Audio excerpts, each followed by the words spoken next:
یہ میرے پاس ایک کتاب ہے جس کا نام ہے پنج سورہ۔ یہ عموماً ہمارے گھروں میں ہوتی ہیں، مائیں بہنیں اس کو پڑھتی ہیں۔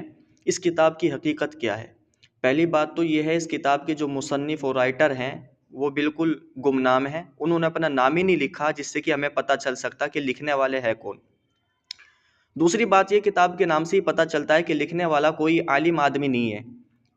اس کتاب کا جو نام ہے پنج سورہ، پہلا لفظ جو ہے پنج، یہ عربی فارسی زبان کا لفظ ہے، سورہ جو ہے یہ عربی زبان کا لفظ ہے، یعنی ایک لفظ جو ہے وہ فارسی زبان کا، ایک لفظ عربی زبان کا، دونوں کو ملا کر اس کا نام رکھ دیا، جو کہ ترکیب کے اعتبار سے بالکل غلط ہے۔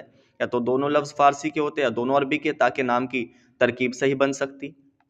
اسی طریقے سے 5 صورتوں کے علاوہ اس کتاب کے اندر اتنا کچھ بھر دیا کہ پوری 200 صفحات پر مشتمل یہ کتاب بن گئی۔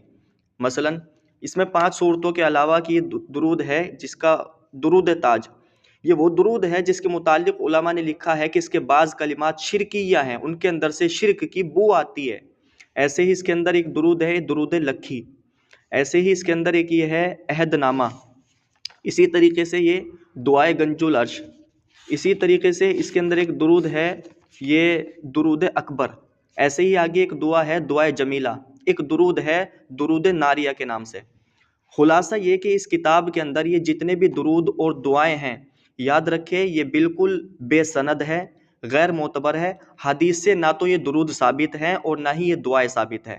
علماء نے لکھا ہے نبی علیہ السلام کی زبان سے جو درود یا جو دعائیں نکلی ہیں، اور ان کے اندر جو نورانیت اور جو برکت یا جو تاثیر ہے، بعد کے لوگوں کی دعاؤں اور بنائے ہوئے درودوں کے اندر وہ نورانیت، وہ تاثیر، وہ برکت نہیں ہو سکتی۔ وہ نبی علیہ السلام کی زبان مبارک سے نکلے ہوئے درود اور دعاؤں کا مقابلہ نہیں کر سکتی۔